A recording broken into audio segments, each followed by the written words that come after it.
All right. It's Wednesday, not Friday. Happy Wednesday, everybody. And we are back with another episode of Learning Tech Talks, where we're exploring the landscape of learning tech, cutting through the fluff, and really helping you get the answers you need to do digital learning right. So today I'm joined by Yvonne Chen, and she's from Udemy for Business. I think I pronounced that correctly. And we're talking digital content, upskilling, all sorts of good stuff. If you're joining us live, go ahead, give us a thumbs up. Share the post, tag in somebody. I'm going to have to remember and go back and tag some people because I know I've gotten some messages saying, hey, make sure you tag me on this one, and bring in some people who would benefit from the conversation. Also, while you're at it, comment in, tell me and Yvonne, let us know where you're joining from. I'm in Waukesha, Wisconsin. Last time I was live, it was snowing. Today it is in the 60s, which for us Midwesterners is extremely hot, and it is sunny out there in the curtain behind me. How about you, Yvonne? I'm joining you from the Bay Area, so sunny Northern California typically, although today is a little bit overcast. Okay. Yeah. But it won't last, right? It won't last, no. We've had like record heat actually over the last couple of days, and then finally we got a little bit of rain, which we need. And then hoping for maybe a little bit more rain today, and then it'll probably be sunny again. Okay. Yeah. So I haven't lived in California, but I used to travel there a lot for work. I used to implement a lot of software in hospital systems out there. And one of the things I always liked about California was the consistency in temperature. For the most part, you have your ups and downs, but I did enjoy the weather. You have There's a lot of consistency in the Bay Area. In Northern California, there's a lot of microclimates though. So you could drive 15 miles and all of a sudden it's like 15 to 20 degrees different than where you are. So yeah, it's interesting. See, learn something new every day. So I was not aware of that. Okay. So before we start talking about the learning tech piece, right? Your question. You've had some time to prepare for it. And everybody watching, comment in on yours too. I'd love to hear what yours is. But if I were to pull up, and I don't know if you listen to Spotify, Pandora, it really doesn't matter. Maybe you have a legacy iPod, whatever your jam is. But if I were to take it and pull it up, what song or songs would be in your recent played? So recently played are a couple of things. So my team, we have a marketing hype list where everyone chooses their walk-on song. Essentially, if you were to walk onto a stage, what's your walk-on song? So I've been playing that, and there's a couple of songs on that playlist that I really like. There's Bad Boys for Life, and then there's Shoop by Salt and Pepper. Yep. That's my walk-on song. Okay. And, but other things we've been listening to, my husband and I really like Van Morrison. Okay. And then we've been listening to the Beatles too. Okay. Yeah. So yeah, you got a pretty wide variety. Yeah. I gotta say, respect to that. So mine is too, right? Mine is all over the place. It's funny you mentioned Salt and Pepper because I actually I've been on a kick. It actually was by accident to give my 9-year-old a hard time. I was playing Push It.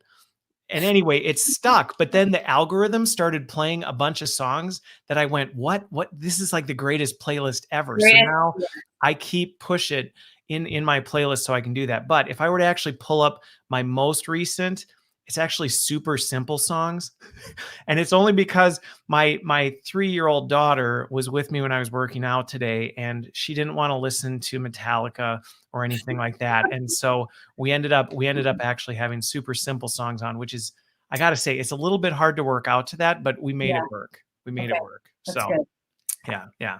But wide variety similar to you. So, all right, well, let's transition over, and you're coming to us from Udemy, which for folks who may not know, there's Udemy, the consumer side, if I'm not mistaken, and then there's Udemy for Business. And one of the big things before we really get into it, well, actually, first question is this: how do you define what Udemy is, even before we split the two? Like what is the category you would put yourselves in? Yeah. So, I mean, at a very high level, I would say, we're an education technology company. But in like one sentence, essentially, Udemy is the largest online destination for learning, and we're the largest online learning marketplace. And I can explain a little bit more about what that means. But Yeah, do it. Let's um, hear it. What largest online marketplace? But if there's more to your answer, go to yeah. that one first. No, I mean, so we have Udemy was founded in 2010, Okay. and we were founded as a consumer first online learning marketplace. And so what that means is that we have essentially built a two-sided marketplace. Like if you think about Uber, riders and drivers, Etsy, where you're buying and selling goods from individual providers. We do the same thing, but we do it for learning content. Okay. And so we have basically amassed a large network of experts around the world that create really, really great content on trending topics and skills, and then we deliver that content, and we essentially help learners, people around the world, discover and match with the right content that they may need at that moment of time. Okay. And so that's essentially what I mean by marketplace, where we're connecting instructors around the world and students around the world and helping them learn new skills and achieve whatever goals that they may be aiming for. Okay. So there's two halves of it. There's the author kind of creator side of things where people Yeah, are actually creating their content, their courses, and then there's the consumer side where you're aggregating, curating all of that content and then yeah, actually delivering it out to the consumer. exactly. Okay. So that's on the right. That's on the consumer side. So then there's Udemy for business, and you're coming from the Udemy for business side of the house. Yeah. How do those two differentiate, or what makes them unique in the space? Yeah, it's a great question. So, Udemy for Business is our business subscription product that we offer to companies and organizations around the world. We also offer the product to governments around the world. And essentially, what we do is we take the top rated or the best rated content on udemy.com, on the consumer marketplace, essentially, and then we curate it further, and we focus specifically on like professional skills, technical skills, business skills. We also have a personal health and wellness category as well, because Okay. that's very, very important for the workplace these days. And we curate that into a business account, essentially. And so if you're a company, you get a unique account. That account includes all of these courses that you can integrate with your single sign-on technology, or you can do like API data integrations, and your employees can hop in and hop out whenever they want, take however many courses that they want. For however many times that they may need it, and they can access it on demand, online and offline, on mobile and on desktop. Okay. There's a couple other key differentiators, I would say, like when we look at the needs of people facilitating learning in a company or in an organization, there's a lot of different needs there. You Yeah. need analytics, you need insights, you need data integrations. So we offer all of that through the business product. And then we also have like a course creation platform. So you yourself as a practitioner or a leader, you can create your own content, upload it and host it on Udemy as well. And Okay. you can offer that as part of your Udemy for Business product. And then we have other features too, learning Okay. paths and other Well, things. so we'll dig into them, right? Because Okay. that's part. I'm very curious in digging into all Yeah. this stuff. But in summary, with it, if I'm complete, well, and actually, I have a couple follow up questions to that. Sure. So if you look at the kind of, because your consumer marketplace is massive. I mean, Yeah. massive, and sometimes in the content space, it it is overwhelming when you're like, holy smokes, this is a lot. So you're curating that down, you're paring it down on the business end. How I'm just curious, how do you actually do that? How do you decide? I mean, you mentioned top rated, but is there a Yeah. specific process you follow to say, hey, this content is not relevant for the business? And what if a business says, you're not supposed to do double barreled questions, but I'm going to. What if a business says, hey, this is something that maybe got curated out, but we found, and it is valuable? Is there a way to kind of go around that? So I'll toss those two over the fence. All good questions. So, As you mentioned, udemy.com is massive, 150,000 courses on like anything you pretty much want to learn. When they say like there's an app for that, you can do the same thing and apply There's a course for that. There's a course for that. Bread baking, gardening, like tech skills, certifications, like you name it, we have it. And that's been created by the experts around the world. So like over 57,000 experts around the world have created that content, and it's constantly being updated. And that course catalog essentially on the udemy.com consumer side is increasing all of the time. It's really important, like you said, for us to curate the best content for companies, because there are additional requirements that companies have. There's policies, there's, legal requirements that we need to take into consideration. There are additional quality metrics that we look at. And so, when a course is added onto Udemy itself, we have some basic quality metrics like audio quality, video quality. Does it meet those basic requirements? And then from there, we let the marketplace decide. So we want the learners around the world to actually tell us and rate and review the content and give us reviews on, hey, this was really, really useful. This helped me, get this promotion that I was looking for. This helped me learn this new skill. And that sort of increases the quality bar for specific courses. On the business side, so we look at 150,000 courses. There are a couple of ways that we curate it. Number one, we're looking at ratings and reviews. So we have like a threshold that we look at in terms of how many ratings, how many reviews this course has had. We want to make sure it's been vetted by a lot of people on the platform and that they've actually gotten results out of it.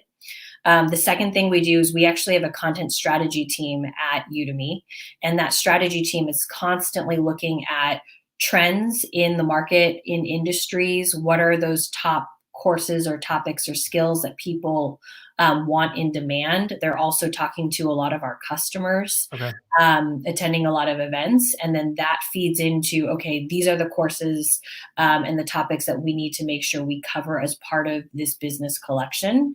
And on average, every single month, we're adding close to 80 to 100 new courses into Udemy for Business. And then we're actually removing anywhere from like 50 to 70 courses every single month as well. Because we really, want to make sure that that content is as fresh as possible. So many times I've talked to people and they're like, oh, I still have this Windows 95 course, in this catalog.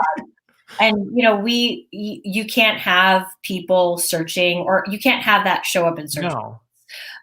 So the curation process is something that to be fair, though, the Windows 95, there might still be some companies out there using it. There might. I'm just saying there might. But we take the curation process, like you mentioned, really seriously. It's core to one of our value propositions on the business side, that quality, making sure that learners have gotten results out of it. And then I would say like the last piece that we look at a very, very high level is the instructor's reputation.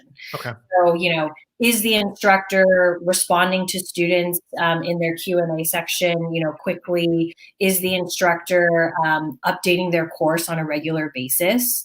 Those are things that we look at to also gauge quality. And all of those things essentially determine how we select content and bring it over to the business collection. To your second question of like, hey, what happens if, there's a course that a company wants and it's not part of the collection? So in those situations, we do work with those companies and we work with them to understand like, okay, what is it that you're looking for? More often than not, we actually don't have that situation come up very often, because for the most part, most of the topics and skills are covered in that 4,000-ish range. And then a lot of times too, companies are like, hey, I really want this, course on the latest like iOS version. We're like, hey, that's great. Like it's already going to be coming out like in the next like week or two. So we have like a roadmap essentially of content that we're also keeping track of. Okay. We have like relationships with a lot of our best instructors, and they're the ones who are like, oh yeah, I'm like getting ready to like release this new course on like this new, project management certification. We're like, this is awesome because there's an You update. have a request that's coming or Yeah. somebody's asking about it and you can stay in front of it. Okay, so there's a big relational piece between you and the instructors in many regards that helps keep that organic. Okay, so hopefully Dina actually, I had asked that question and then I looked and Dina had actually asked the same question. So hopefully Dina, that answers your question about, right, the quality control side of things. On the topic though, I am actually just curious, on the consumer side, it makes sense to me on the business side, right? There's more of this, but on the consumer side, I mean, have there ever been instances where something's popped up and you've just said, nope, like this is not even gonna be a course? Or on the consumer side, does it kind of say, well, you know what, the courses are the courses. It's only really at the business side where we're really going to put that to the test. I mean, I would say the consumer side, obviously, like, illegal content on How to hack into the yeah, something like that. on illegal topics, and we have a whole stream of like legal policies Okay. that is kind of like that first line of defense essentially. Like that is not going to fly on Udemy. But hey, if you want to create a course on like we had a course, there is a course on cat pumping, which Wow. essentially is like a therapeutic massage that you can give to your cat. So we want that diversity on Udemy. It makes the marketplace stronger, and it allows for people, on the marketplace, and specifically, a lot of times people are looking for like hobby courses, or they're looking to like pass the time. Piano playing is like one of the top courses a lot of the time, if you look at the consumer data, which is really interesting. So we want that to thrive on Udemy, and surprisingly enough, a lot of companies we talk to, they obviously don't want, people on their teams like spending time taking a cat pumping course. So that's not part of the business collection. But, that personal development aspect of like mental health, wellness, like yoga courses, and especially with COVID happening, we're looking at more courses that enable like work from home situations. So like virtual working, as well as, how do you balance things like family and work at the same time? So Yeah. it's great that we have that breadth to choose from the marketplace on the consumer side. And then we can bring in what's relevant and what's trending, and make sure that companies and employees have access to all of Okay. that. So on that topic, this is an interesting one. And over the years, I've gone back and forth with organizations and business leaders on this topic because there is this fine line between, okay, I don't necessarily want employees spending all their time learning how to cat pump or, bake bread or garden. But at the same time, sometimes there are some interesting insights, and there is something about employees feeling like companies are investing in their development, regardless of what that development looks like. So I have to imagine there has to be a little bit of a balancing act that you walk with Udemy for Business around, okay, we may not throw in gardening. However, let's not limit this just to very specific stereotypical business topics. And I mean, I have to imagine there are some of those in there, correct? There definitely are, and it is a balance. And I would say majority of the collection on the Udemy for Business side is in those, in-demand skill areas like Excel, analytics, data science, artificial intelligence, technology, and then especially on the soft skills side, emotional intelligence, how to deliver feedback, how to have a productive meeting, especially in a remote environment. So that makes up the majority, but we do have, I would say, a growing collection in that personal development category. And it is, it's one of those things where it's like you want well-rounded employees. Yeah. You want to be able to, especially now, address the needs of the entire employee. That's not just like, hey, you got to know how to run a pivot table in Excel, but also like, I need to make sure that you're mentally strong enough to be able to, continue to do your job and lead a team. So it's important for us to make sure that we're taking that into account. Okay. And a lot of leaders, we've also seen a shift, like in the last couple of years that I've been at Udemy. A lot of companies, before were like, oh, I don't really want all this, personal development stuff in there. Now they are asking us for it. Like, hey, like we want more wellness courses and, balance courses, like posture. We have a course on like how to, like sit in your chair the right way when you're working from home. So a lot of those things, I think now companies appreciate more and they recognize as being really, really important to maintaining productivity and engagement. Yeah. Yeah. Well, and it's a shift I've also seen. So and that's where my next question kind of goes into some of the trends and analytics you're seeing, which a couple questions have come in. So those of you who are asking questions, don't worry, I'm seeing them. I'll bring them in along the way, because one of the ones Boss asked about earlier was the analytics side. So I'll ask a couple follow-up questions on this. Is when it comes to that analytics, part of the reason I think some of those courses that may fall outside the realm of very tactical, hard skill things do add value tremendously, especially if you have the analytics behind it, because you can start to see into your organization, right? Where are some of the gaps? What are people hungry for? What are they not hungry for? Where do we have skills that maybe we didn't realize we had skills, that allows you to think about it from a broader talent strategy? So the question from Boss is, on the analytics side with the Udemy for Business, is that analytics built into the whole component so that you can get those insights and you can start to look at, hey, what's going on in the organization? Yeah, definitely. So the insights piece is something that we continue to make stronger all the time. Okay. There's basic insights, obviously, around like, hey, consumption over specific time periods that you can pull. You can look at engagement on mobile versus desktop. And then we add in things like, okay, what are the top topics or courses that people are learning across your company?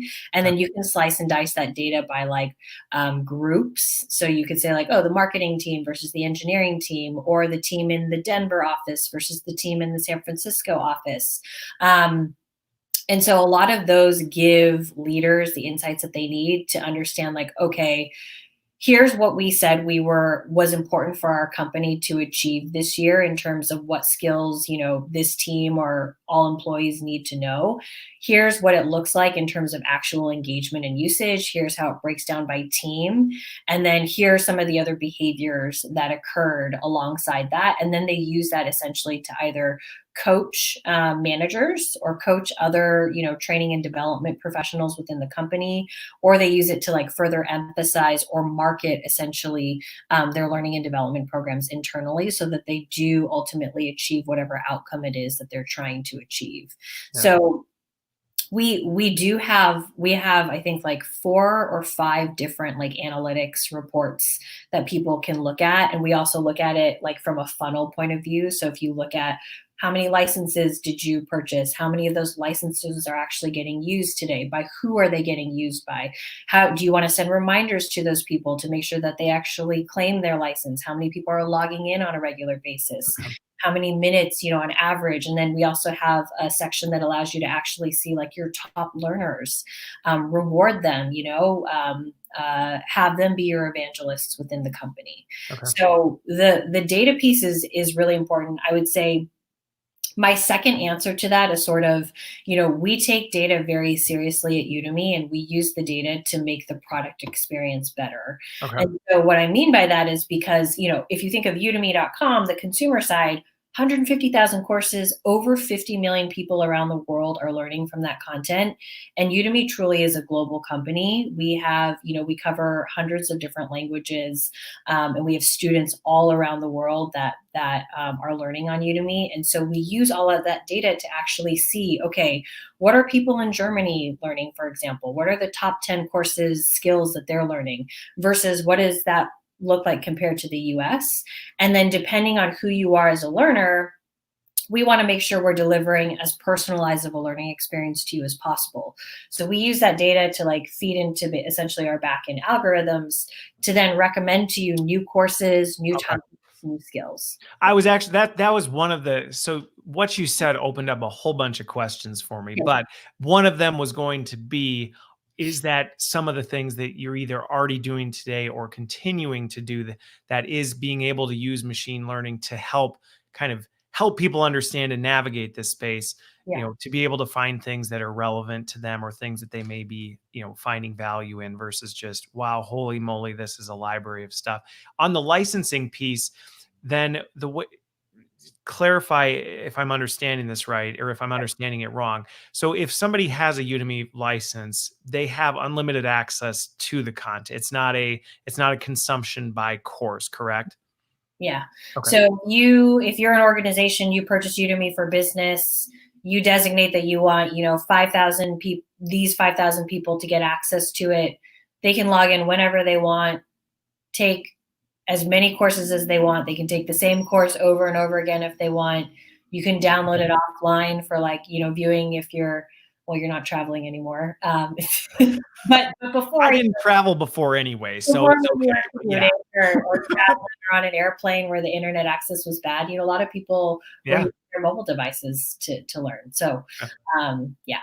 Okay. So on the topic side, because Julie asked this question, and I'm curious, in the conversations I have with learning leaders from across companies, I am starting to hear trends and things that really are big things, but I'm curious if you're seeing, from a data standpoint, what are some of the topics, in Udemy for Business that really, are you seeing trends of things that are boiling to the top? What are those? And are there any that just surprised you that you went, oh, wow, I wasn't necessarily expecting Yeah. that? It's really interesting. It changes all the time. And Okay. especially with COVID, it's changed a lot. So across Udemy, overall, huge increase in consumption and engagement with learning, right? On the business side specifically, we're seeing anywhere from 80% or higher increase in how companies and employees are actually using Udemy today. So there's a large increase in consumption. Major topics, I think topics that are probably ones that you guys would be familiar with. Telecommuting obviously started rising up to the top. That I would wasn't imagine. there before. Virtual teams, I think, increased by 1,500%, which is crazy. Things like self-discipline, by another 200%. So it's really interesting to see the courses that people start enrolling in and actually start engaging in. And then I think one of the interesting ones, I think self-discipline is actually really, really interesting. We've also seen, I mentioned before, email writing, written communication, how to be an email ninja. We have that as a course, and that was always popular, but it's increasing. Especially with that title, right? I mean, that's a clip. Ninja, good marketing right there. And then, typically on Udemy, we do see a lot of people coming to Udemy for technical upskilling, and that continues to be the case. But we've seen a huge surge in the demand for leadership skills and personal development and communication skills. So, people are really looking for help in managing and influencing others. How do I deliver feedback more effectively? How can I work remotely and balance that? And so that's been, really interesting for us to see. The human skills, I have to imagine, are really rising to the surface. On the hard skilled side, technical skills, I'm curious if, not so much what are they, because that would be a conversation that probably everyone would go, that's so varied. But I would guess, and maybe this gets into your competitive differentiator, is with as many people as you have out there, as many different course content stuff that you've got going, would you say you've been able to kind of almost predict some trends in terms of things like that you're seeing bubble up? And I guess that gets to one of the questions Dina asked. It's one that, I personally always ask whenever I'm talking to somebody, is how, because you are a content provider is a big part of that. Mhm. It's not the only content provider, you're the biggest, but what are some of those key differentiators? And I guess that kind of ties into that ability to almost see the future, which is a little bit of the topic that we went on to. So that was a big question. It's a big topic, and it is it's the reason why a lot of people buy Udemy. Okay. Nobody knows what's going to happen in the future anymore. I think COVID like definitely slapped all of us in the face with that. But you know, even before COVID happened, you can't really you cannot predict anymore what skill is going to be the top like tech skill or the top soft skill in the next 3 to 6 months, because everything is changing so quickly. In marketing, you know, in my field of marketing alone, there are over 6,000 marketing technologies that you can use today for like marketing automation and all these like other things. And, you know, just a couple of years ago, that number was like 200. Wow. So all of the industries and job roles are experiencing something like that. And that's essentially why Udemy was created the way that it was, because we have these experts around the world that are incentivized and invested in creating the highest quality, most up-to-date content that they can. Because when they do that, people respond, they buy their courses, they engage with their content, and both parties are rewarded ultimately. And these are people around the world that they have credentials. We have professors on the platform. We have people who teach at other, you know, universities or schools. We have people who have made this their full-time jobs. Okay. But the best thing is that no one's required to have a PhD in order to teach like a web development course. We really want the market to decide and for the market to tell us. And so that's really, really interesting. And that comes through the ratings and reviews from our students. I think the instructors themselves, because they're so invested in their topic areas, whatever it might be, they are the ones that are being forward looking, and they're saying like, hey, actually, like I'm seeing, you know, a lot of people demand this topic. And so I need to make sure that I update my course or that I prepare for this next thing. And so a lot of times on Udemy, you can come to Udemy and we will have courses on topics that you've never heard of before, and they'll start surging like 6 months later, or sometimes even a year later. Yeah. So that's what companies come to us for. They know that we're always going to have a course on a specific topic. If it's surging, it will definitely be there. Even if it's not surging yet, it is likely there already because of our instructor network and because those instructors are so good at what they do. And so I can't say that Udemy has a crystal ball. We don't, but we do have an engine. We have a marketplace that encompasses kind of all of the trends and demands that are happening, not just in the US, but around the world. And that ultimately feeds into what makes the business collection that we offer for companies so strong. Yeah. Well, and when you hit on that, it was one of the things when I first, so I'm familiar with your product just from my own personal use, but also, you know, as I was talking to you about being on the show, or the team about being on the show, it is a unique component of it in that, to some degree, as an instructor, it's almost like playing the stock market, right? It's all, in some ways, it's like you're incentivized to be ahead of the curve and to stay ahead of the curve, because if you make the right bets, you keep your content on the forefront. It's a smart investment because now you're driving traffic to your courses, which is ultimately what you want. So there is an incentive to be the best, the most up-to-date, the highest quality of stuff in order to be on the front end of that curve. Definitely. Okay. Yeah. So then on this one, just to kind of level set from a course well, so then before I go to that, on the instructor side, are there requirements to be an instructor? Are there some baseline requirements? So literally anybody could create a course. Anyone can create anything. And then, you know, we have those content quality policies and rules that we put in place, and then additional curation metrics that we take into account to ensure content quality. Yeah.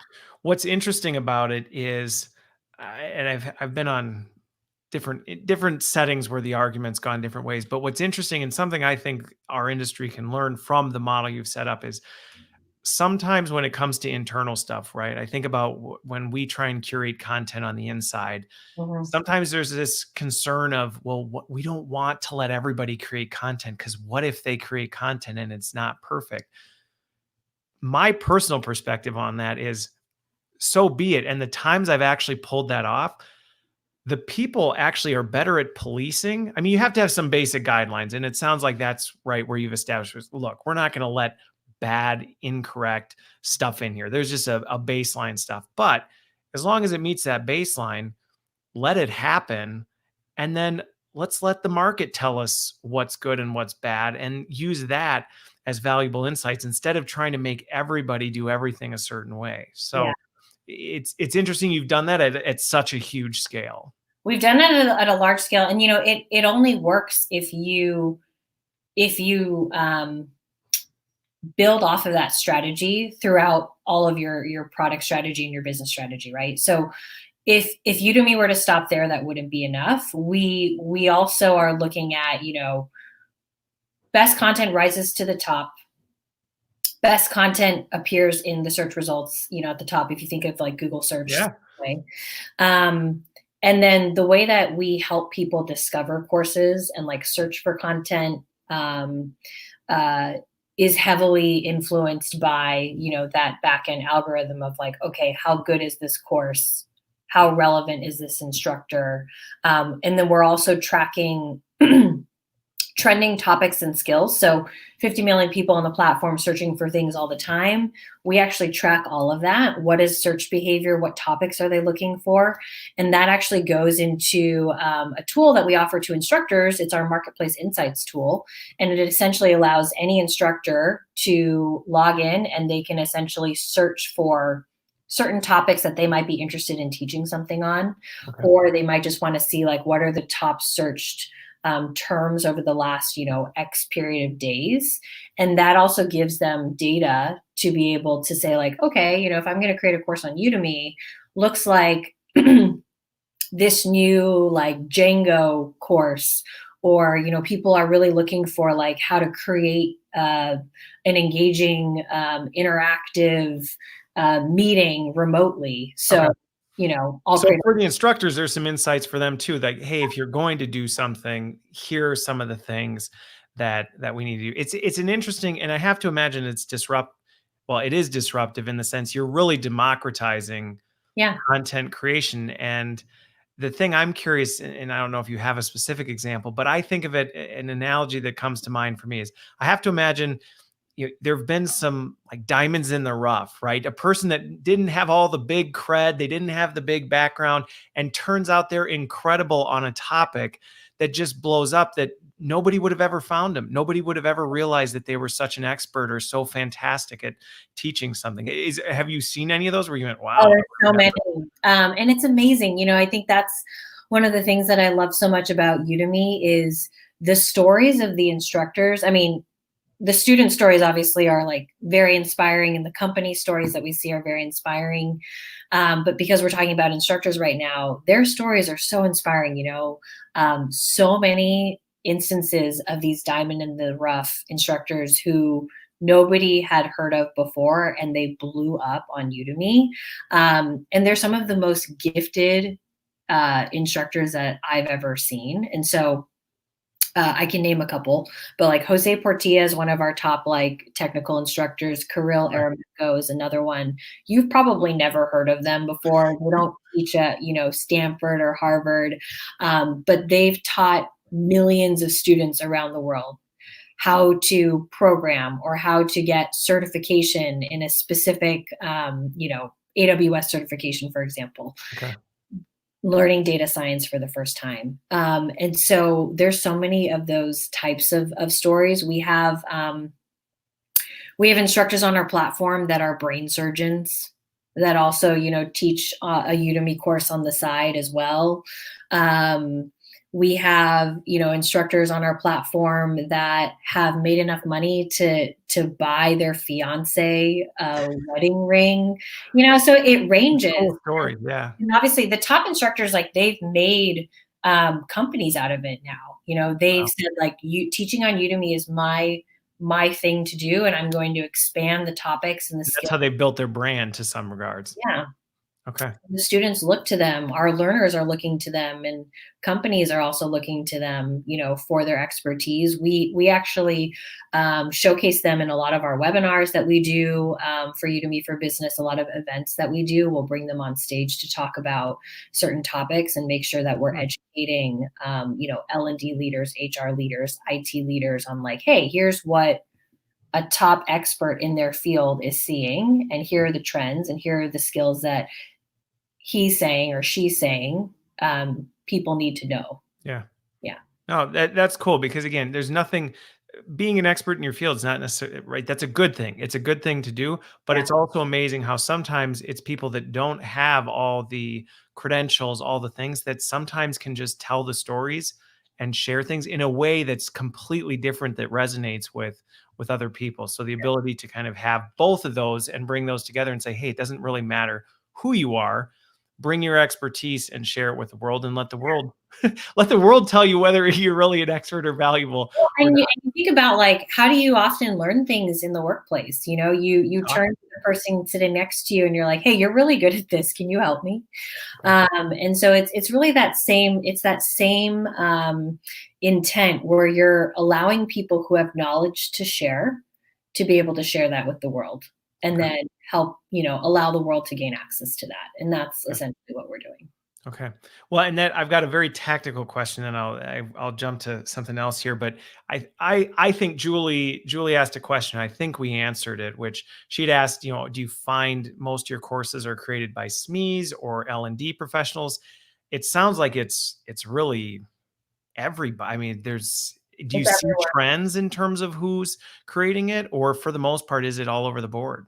No, I mean, it's really anybody. I mean, a lot of times the people that find the most success on the platform are people who have deep expertise in a particular area. And Yeah. so, a lot of times those are subject matter experts.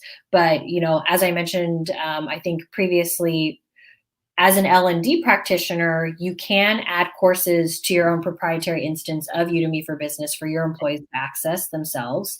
If you want to also create a course on Udemy, for example, our VP of Learning and Development, Shelly Osborne, she's awesome.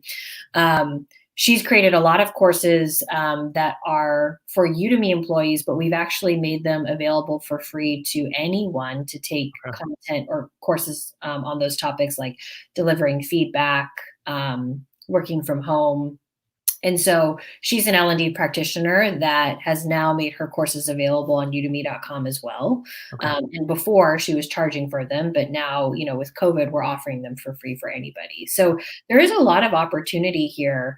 And sometimes people just want to do it because they enjoy teaching and Yeah. they enjoy interacting with learners around the world.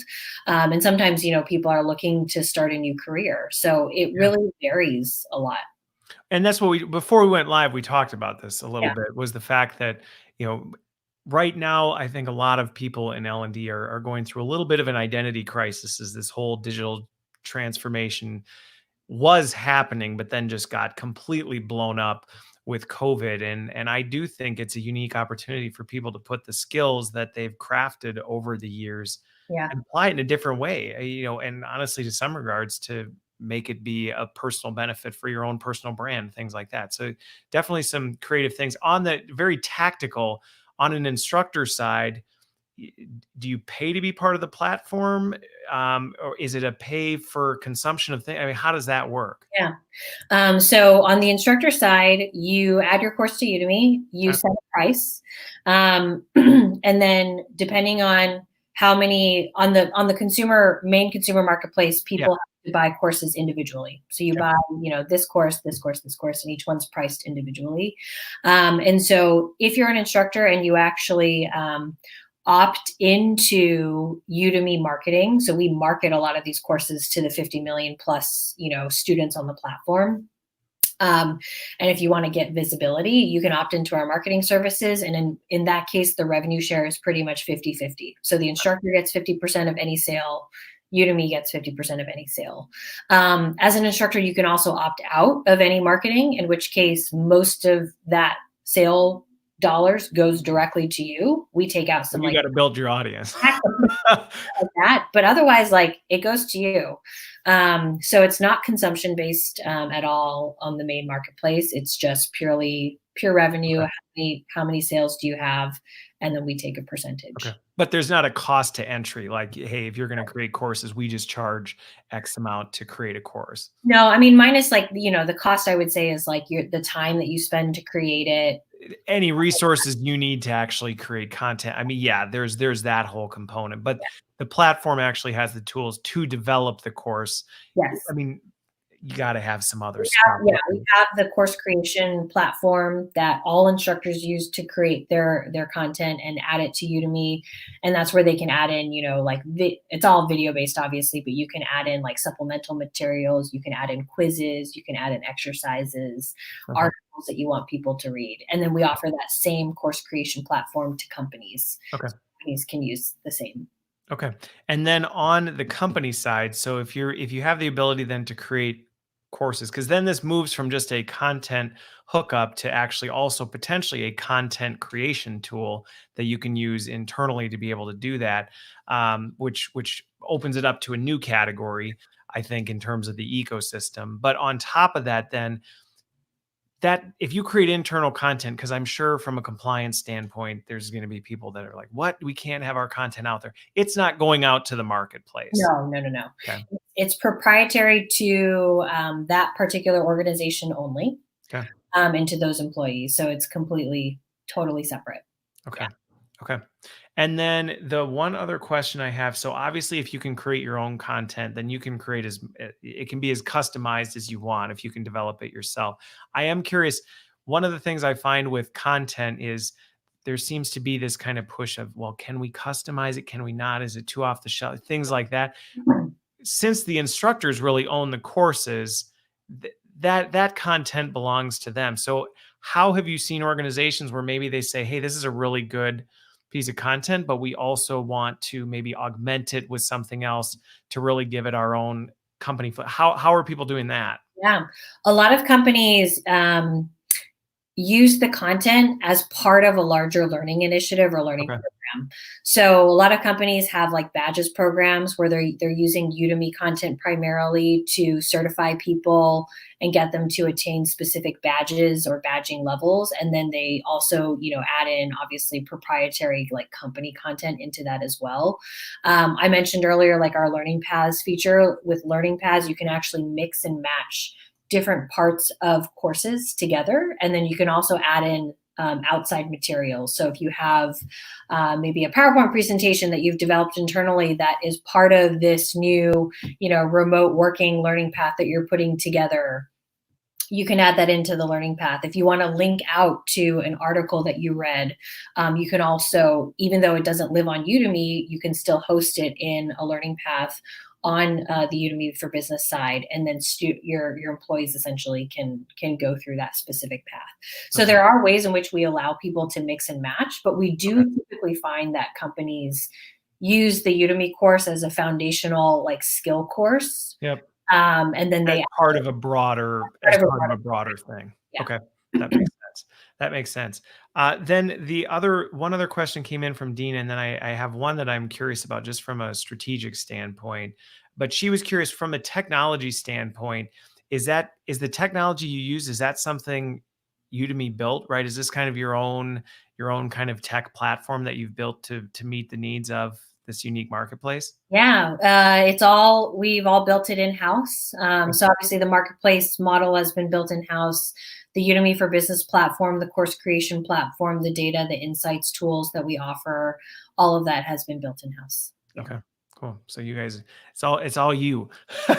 So on the ecosystem standpoint, actually, let me do this one because I want to get to this question, and then I've got the other one, and if we have time, is when it comes to content, I think sometimes where content providers get a bad rap is there's this assumption on the L&D side that, or just corporate wide, we buy this content, we plug it in, and magically, right, everybody's developing, they're all doing this stuff. And that's just not a reality you're going to have your percentage of people that just naturally do that. They're just constantly learning, they're constantly developing, things like that. But I have to imagine there's some expectations that people may have. And one of the questions that came in earlier was like, how are you marketing this to companies? So I'm really curious, how do you balance that as an organization to set realistic expectations for people while at the same time showing them the potential of what could be? Because there's tremendous potential behind it, but that doesn't just happen by flipping a switch or signing a contract. If you build it, they will come. They'll come, but in order to get the real The outcome, field of dreams analogy, I think that's going to be a new L&D trend, right? It comes up a lot. it does. Um, the most successful partnerships that we have and the most successful customers that we are fortunate to service are ones that are truly invested in learning and development, and they're trying their best to tie learning and development to business strategy and business goals. And so the way that we do this is we're working on additional product features to build in more robust, like outcome-based metrics to help L&D professionals. The second major way we do this is through our customer success team. And so, a lot of customer success teams at companies, I think, are more like support oriented, like, hey, I had this technical glitch. Yeah, this course isn't working, or things like that. We have a support team for that. Our customer success team is very focused on partnership and strategy. So when you sign on as a customer, it's always, or even before you sign on as a customer, it's what are your needs? What are the problems you're trying to solve? What are the programs that you're trying to run? And we will come up and work with you on a partnership strategy to, create the ultimate onboarding plan, launch plan, adoption plan to help you achieve those goals. And so it's the strategy partnership there, I think, that ends up creating a lot of amazing results. We did an ROI report study with IDC, and a lot of those companies, obviously they're outlier companies for sure, but they're companies that invested and partnered with us in the most productive way possible. And they saw, sometimes over 800% in just in ROI. So productivity, time savings, cost savings, all of it.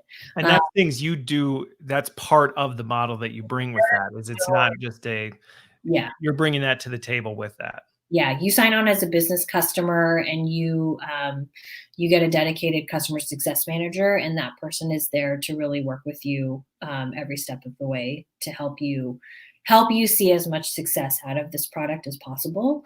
We do a lot of marketing things too, but the marketing things we do are more at scale. So, my team will sort of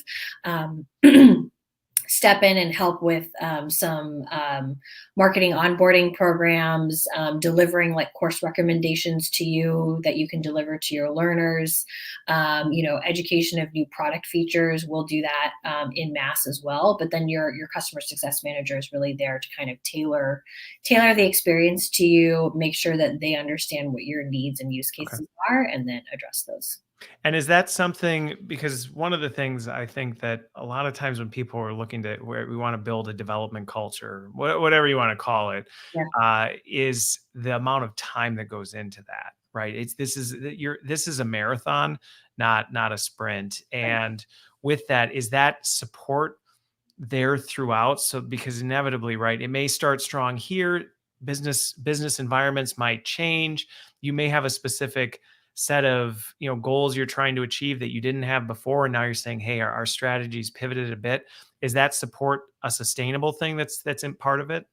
Definitely. I mean, we want to maintain a close relationship with all of our customers because the feedback is really important to us. We also do a lot of product beta programs. So, we want to give customers first access to give us feedback on a new product feature we might be testing out.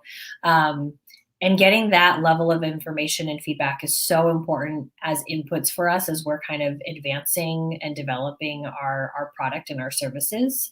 It would be, I won't say that we have, that day-to-day interaction with. Well, yeah, right. You got other things. Yeah, no, that makes sense. But we do executive business reviews. Okay. share with them like more data and insights that they might not be able to pull on their end, but we can pull on our end. Okay. We have like How about like topic wise, if you're like, hey, here's a specific thing, can you help us figure out like what is the content that really can help us drive that behavior? Yeah, we do a lot of customer advisory boards. So we do a lot of like customers connecting with other customers too, is something that we love to facilitate. And we also do a lot of events in that sense. So like bringing the community together, you talk about a specific, topical area that is top of mind for you. So when COVID first happened, it was like, okay, how do I switch to a completely like remote new employee onboarding experience, and what does that look like? So we hosted, an event around that and a discussion. So it's definitely something that we learn so much from our customers. And we also want to take all of those learnings and then package them and deliver them to the rest of our customer base as well. And that comes through in a lot of the programs that we do, a lot of the marketing programs that we do, a lot of the events that we do.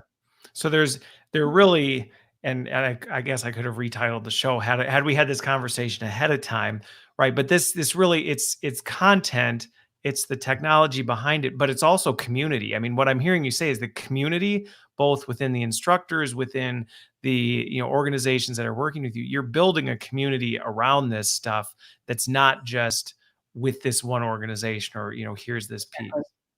Yeah, Okay. that network. Okay. That network is so important. Because if you do everything in a silo and you don't actually like talk to people and connect to people and hear what their true needs are, we're not doing our job.